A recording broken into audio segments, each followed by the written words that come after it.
Olá, é um prazer muito grande falar com você. Quero aproveitar para agradecer pelo convite e parabenizar os organizadores deste projeto. Hoje nós vamos tratar de um assunto do seu interesse. Vamos falar sobre saúde dentro do tema saúde, a alimentação. Você sabia que ao longo da nossa vida a gente ingere nada menos que 50 toneladas de comida? Olha que comida, né? Muita comida. E não precisa ser um gênio para a gente intuir que se essa comida não for de boa qualidade, obviamente, a nossa saúde não vai ser boa. Muitas doenças surgem como consequência de maus hábitos alimentares. E hoje eu quero enfatizar o tema do vegetarianismo. E por que eu quero falar sobre vegetarianismo? Nós vivemos numa época em que não só a nossa saúde está ameaçada, mas a própria saúde da nossa casa, o nosso planeta. A pauta dos ambientalistas está cheia de tópicos como o desflorestamento, a questão do aquecimento global, né? A questão da poluição das águas. E nessa época em que o meio ambiente está sendo ameaçado pelas atitudes inconsequentes do próprio ser humano, o vegetarianismo ele surge como uma proposta solucionadora. Só para vocês terem uma ideia, vou apresentar alguns dados muito interessantes. 100 acres de terra para você produzir carne, né? Nesses 100 acres, para alimentar 20 pessoas, né? Nestes mesmos 100 acres, você vai conseguir alimentar, sabe quantas pessoas? 240 pessoas com trigo. Então, a mesma área de terra, né, com a qual, cultivando trigo, você alimenta 240 pessoas, nesta mesma área de terra, com a pecuária, você alimenta apenas 20 pessoas. Veja que uma pessoa morre de fome a cada 6 segundos. Né? Nesse período aí que a gente está falando, quantas pessoas já morreram de fome? Né? E uma das causas dessa tragédia é justamente o fato da população mundial não dispensar a carne do prato. Dá para entender isso.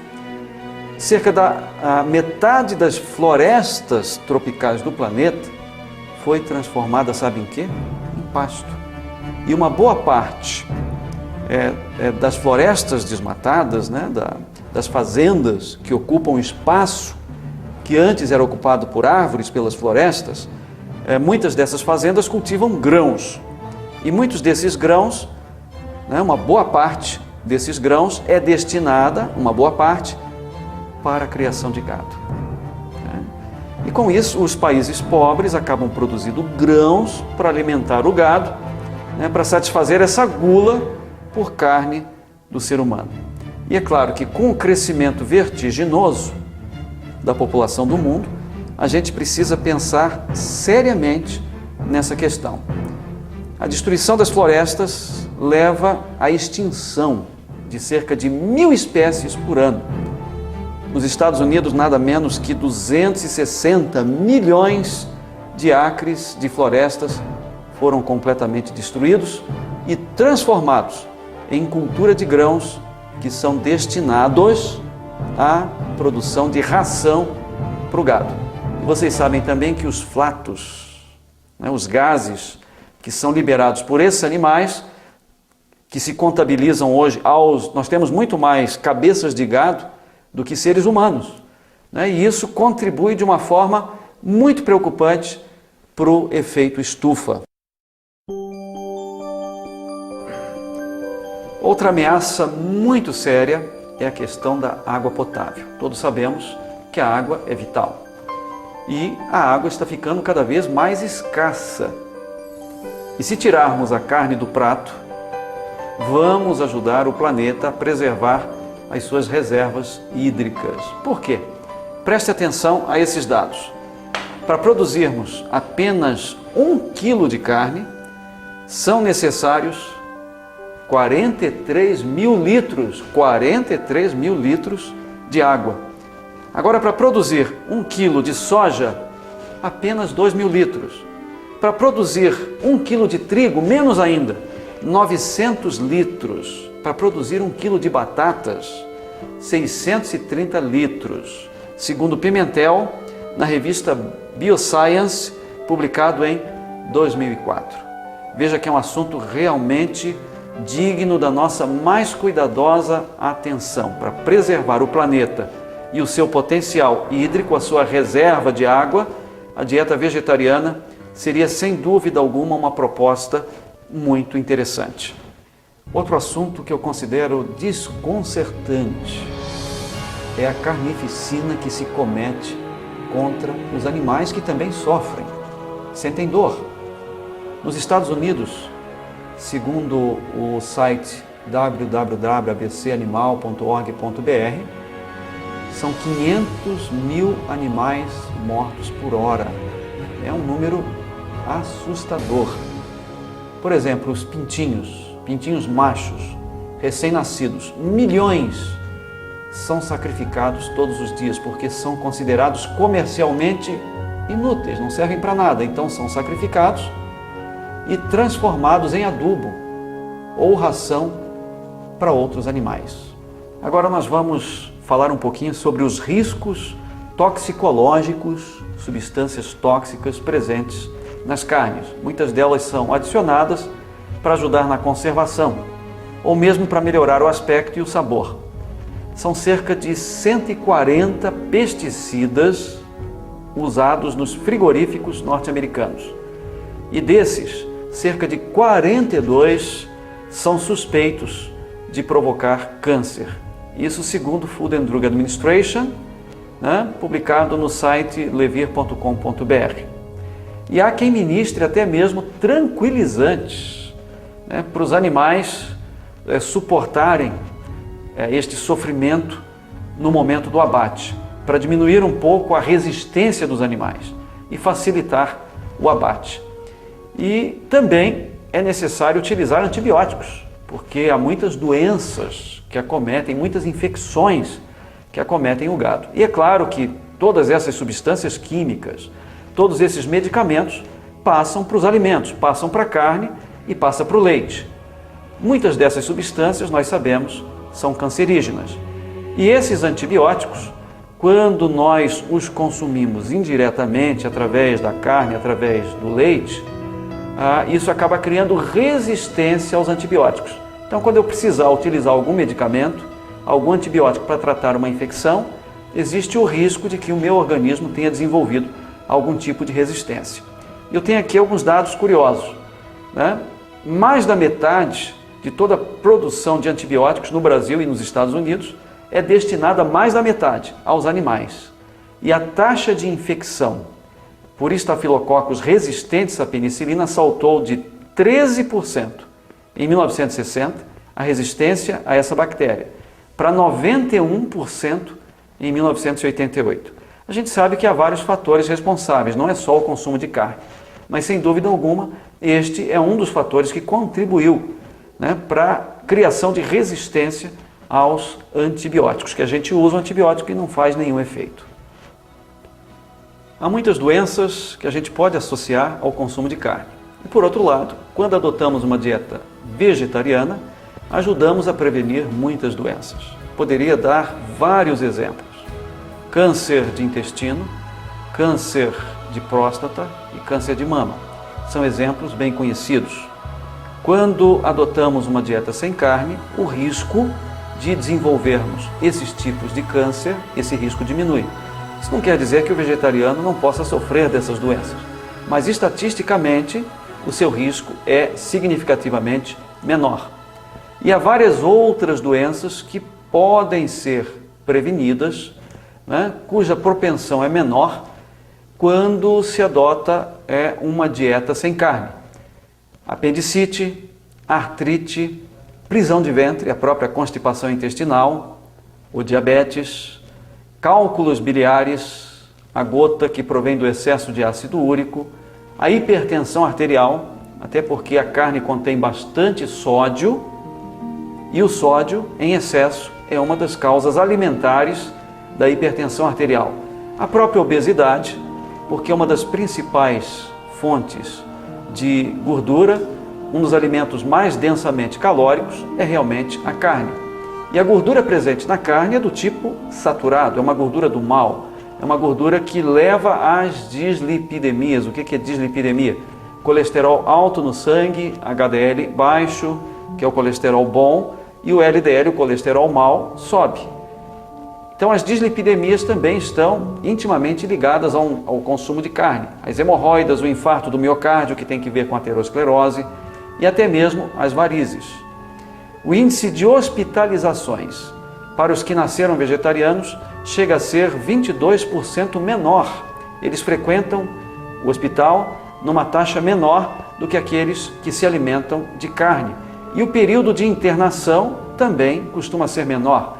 O nível de colesterol no sangue é 20% mais baixo entre os vegetarianos. E isto reduz, obviamente, por tabela, o risco de doenças cardiovasculares. Estudos mostram que os vegetarianos têm uma expectativa de vida maior. Um estudo realizado em Loma Linda mostra que as pessoas que adotam dieta vegetariana chegam a viver 10 anos mais do que a população cuja dieta inclui a carne. E vejam que as pessoas vivem na mesma cidade, no mesmo ambiente, cercada essa população pelos mesmos estressores sociais. Então, o que realmente interfere, o fator que diferencia o grupo que vive mais daquele grupo que vive menos, é a supressão da carne, é a dieta vegetariana. Então, isso pode fazer muita diferença, prevenindo uma série de doenças e nos ajudando a viver com mais qualidade. Mas é importante salientar que só tirar a carne do cardápio não é suficiente. É importante que adotemos uma dieta balanceada. É importante que adotemos uma dieta saudável. Faz muitos anos que eu lido com orientação nutricional e agora com a medicina nutricional. E eu percebo que as pessoas que adotam um plano vegetariano de alimentação, elas se preocupam mais com sua saúde. Elas procuram se informar melhor. São pessoas ecologicamente mais conscientes e procuram orientações sobre como balancear a dieta. Frequentemente, a gente percebe que isso não acontece entre as pessoas que não adotam uma filosofia alimentar específica. A dieta dessas pessoas que não adotam nenhuma filosofia alimentar geralmente é um caos, uma alimentação cheia de problemas, cheia de desequilíbrios que contribuem para as suas doenças. Então é muito mais fácil encontrarmos vegetarianos conscientes e cuidadosos em relação aos seus hábitos de vida, em relação aos seus hábitos alimentares, do que as pessoas que não adotam um tipo especial de alimentação. Por isso é importante salientar que, além de adotarmos um plano vegetariano de dieta, é fundamental que procuremos balancear, Procuremos adotar uma dieta integral, alimentos integrais, uma dieta em que os alimentos frequentadores do cardápio provenham de uma agricultura orgânica, se possível, alimentos cultivados sem agrotóxicos. É importante que pensemos nos nutrientes limitantes, entre os quais a vitamina B12, a vitamina D, o zinco, a vitamina B2, as proteínas, que tenhamos cuidado com esses nutrientes, o que não é difícil se atentarmos para alguns aspectos fundamentais no balanceamento alimentar. Poderíamos dar alguns exemplos práticos, como poderia ser o de jejum de um ovo-lacto vegetariano, ou seja, aquele que usa ovos, aquele que usa derivados de leite e aquele que usa vegetais, mas não consome nenhum tipo de carne. O de jejum poderia constar de 4 coisas. Não podem faltar as frutas, não pode faltar o cereal, e sempre tem que ser um cereal integral, que pode entrar na forma de pão integral, pode também entrar na forma de muesli, na forma de milho, centeio, trigo, cevada, quinoa, aveia, esse é o cereal. Também não pode faltar o laticínio, Ele pode ser também substituído eventualmente pelo leite de soja, mas eu recomendo que o laticínio venha na forma de iogurte muito mais saudável. E também não pode faltar, segundo as recomendações de Harvard, a oleaginosa, que entra na forma de semente de girassol ou semente de linhaça, né? Hoje é um bom hábito o consumo da linhaça, a semente de gergelim, né? Semente de abóbora ou mesmo nozes, castanhas, amêndoas. Então veja, esses 4 componentes, que é a fruta, o cereal, o laticínio e a oleaginosa, não podem faltar no de jejum. O almoço, como deve ser um almoço saudável? Um vegetal do grupo A, que é a salada crua. O vegetal do grupo B, que são os vegetais cozidos, e sempre cozidos ao vapor de preferência, porque o vapor preserva nutrientes. A cenoura, a vagem, o chuchu, a beterraba, a abóbora, o quiabo e por aí vai. Vegetais do grupo B. Os cereais sempre integrais, por exemplo, o arroz integral. A leguminosa aqui no Brasil nós temos o costume de consumir o feijão, mas pode ser a lentilha, o grão de bico, o tremoço, a soja, os derivados, a ervilha, esses são as leguminosas. Não pode faltar um prato proteico, um prato de proteína. Pode ser algum derivado da soja também ou o próprio ovo cozido, que você deve dar preferência às galinhas felizes, às galinhas caipira, né? Cujo ovo é de melhor qualidade. Sempre cozido, nunca frito. Corte as frituras definitivamente da sua alimentação. Ou pode ser, né, o tofu, né, a proteína da soja. Esse seria um exemplo de prato proteico, ou ainda proteína texturizada ou proteína vegetal texturizada. São opções de proteína para o seu almoço, né? E também poderíamos eventualmente estar usando um complemento calórico ou gastronômico. Algum assado de legumes, algum pastel de forno, alguma esfirra vegetariana, né, para dar aquele charme, né, aquele gostinho especial, né, no nosso almoço. Esses são os componentes indispensáveis do almoço. E seria legal também que utilizássemos algum óleo, alguma fonte de óleo vegetal não refinado. Por exemplo, o azeite de oliva extra virgem é indispensável.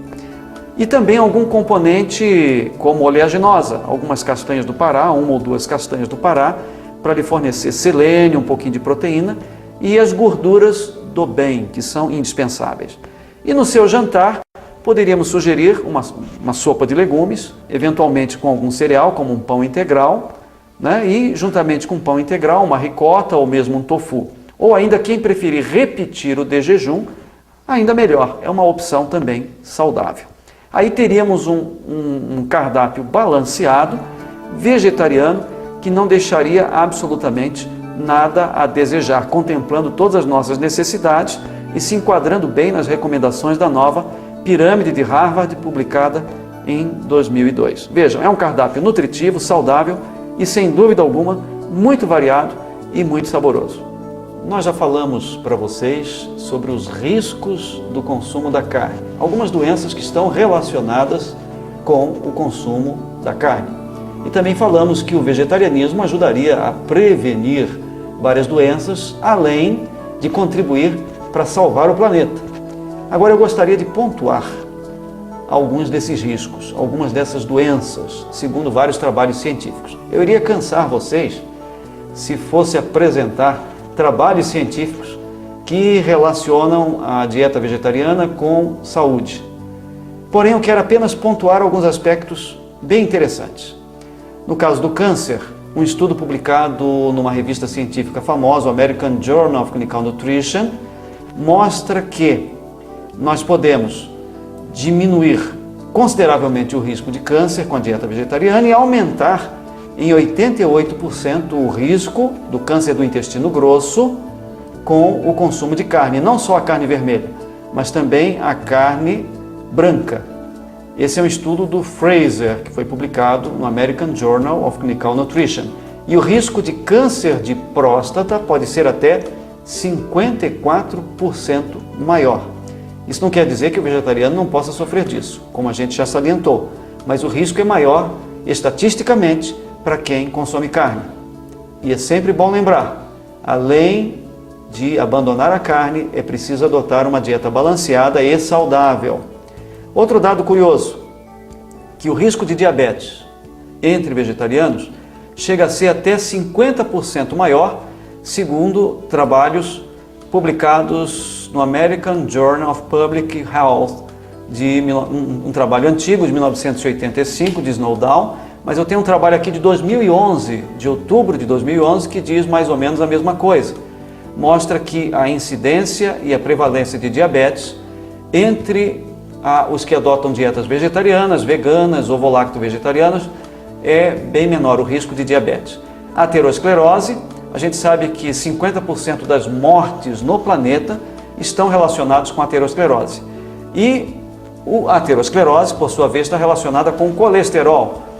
E o colesterol sanguíneo é 14% mais baixo em ovo-lacto-vegetarianos, como a gente já salientou. E um estudo enorme, gigantesco, entre 76 mil pessoas, houve uma diminuição de 31% das mortes por infarto do miocárdio entre vegetarianos do sexo masculino e 20% entre as mulheres, segundo um estudo publicado também no American Journal of Clinical Nutrition, um outro artigo. E um dado que eu também gostaria de salientar, que a dieta lacto-ovo-vegetariana está associada a uma filosofia de vida saudável, a um estilo de vida diferenciado, que contribui para prevenir também a pressão alta. Por quê? É uma dieta mais rica em magnésio, em potássio, em complexo B e relativamente pobre em quê? Em sódio. Isso quando nós comparamos a uma dieta sem qualquer padrão, sem qualquer base filosófica que a oriente, rica em fast food, quando não há nenhuma preocupação com o saudável. E esse plano alimentar vegetariano ele está de acordo com DASH, ou Diet Approach to Stop Hypertension, ou seja, uma dieta que ajudaria a prevenir a hipertensão que está relacionada com as principais causas de morte. Outro estudo mostra que os vegetarianos sofrem menos de obesidade, que hoje é uma grande epidemia e é o carro-chefe de uma porção de doenças que oneram a nossa curva de mortalidade. Um estudo que foi publicado no American Journal também mostra uma prevalência menor de obesidade entre vegetarianos e veganos. Também há estudos que relacionam com diverticulite. Eu quero apenas salientar, se eu for falar em estudos, gente, são muitos, que confirmam, que fundamentam isso que a gente está falando. Mas eu quero passar para vocês a posição de uma entidade famosa, que é a Associação Americana de Dietética, ou Associação Dietética Americana. Segundo ela, aqui está, eu vou ler para vocês o que eles colocam a respeito desse assunto. É a posição da Associação Dietética Americana, que as dietas vegetarianas adequadamente planejadas, incluindo as vegetarianas totais ou as dietas veganas, que excluem todos os alimentos de origem animal, são saudáveis, está aqui, nutricionalmente adequadas e podem fornecer benefícios de saúde na prevenção e tratamento de doenças. Quem quiser conferir, esses dados foram publicados, estão com o título Position of the American Dietetic Association Vegetarian Diets, no Journal of American Dietetic Association de 2009, julho de 2009. Endossando, enfatizando e até mesmo recomendando um plano alimentar vegetariano como saudável. Há muitos outros trabalhos que a gente poderia citar, mas se você digitar no PubMed Vegetarian Diet and Health, você vai encontrar centenas de trabalhos científicos. Então, prezado amigo, para terminar essa nossa palestra, eu quero deixar registrado um recado. Não vamos esperar o dia da morte para amar a vida, que nessa nossa curtíssima e belíssima trajetória neste mundo ao longo da nossa vida, nós possamos levar uma existência solidária, uma existência altruísta e uma existência saudável. E como que a gente pode conseguir isso? A resposta está na Bíblia. Amando a Deus sobre todas as coisas e ao próximo como a nós mesmos.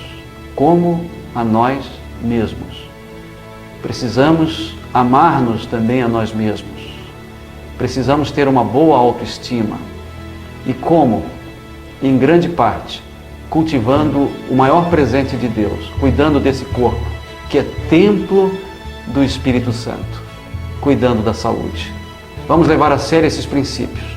Com certeza, nossa felicidade, o nosso bem-estar dependem do cuidado, do trato, do carinho com que lidamos com o maior patrimônio que a gente tem, que é a saúde. Porque quando a gente envelhecer, aquilo com que a gente mais vai querer contar, são aqueles valores essenciais que a gente coloca às vezes em último lugar. Quais são esses valores? Basicamente, a família, a saúde e a salvação. Obrigado pela atenção.